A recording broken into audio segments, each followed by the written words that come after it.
ঢাকায় আজ March for Gaza কর্মসূচি। ফিলিস্তিনের গাজায় ইসরায়েলি বর্বর হামলার প্রতিবাদে আজ শনিবার ঢাকায় হতে যাচ্ছে মার্চ ফর গাজা কর্মসূচি।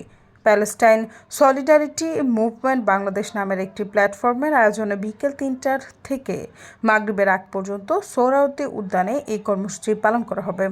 বাইতুল মোকাররম জাতীয় মসজিদের খতিব মাওলানা আব্দুল মালেক এতে সভাপতিত্ব করবেন। কর্মসূচিতে সাধারণ মানুষের পাশাপাশি বিএনপি, জাতীয় নাগরিক পার্টি, জামায়াতে ইসলাম, হেফাজতে ইসলাম সহ বিভিন্ন রাজনৈতিক ও সামাজিক সংগঠনের নেতাকর্মীরা অংশ নেবেন। আয়োজকরা জানিয়েছেন, এই কর্মসূচিতে যোগ দেবেন আলোচিত ইসলামী বক্তা মিজানুর রহমান আজহারী, আজ সুন্নাহ ফাউন্ডেশনের চেয়ারম্যান শায়েখ আহমদুল্লাহ সহ অনেকেই। এদিকে মার্চ ফর গাজা কর্মসূচিতে অংশগ্রহণকারীদের জন্য 5টি রুট নির্ধারণ করা হয়েছে।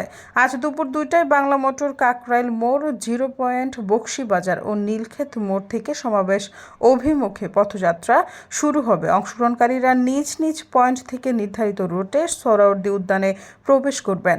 সৈয়দা ফারিয়া, সমযোগ।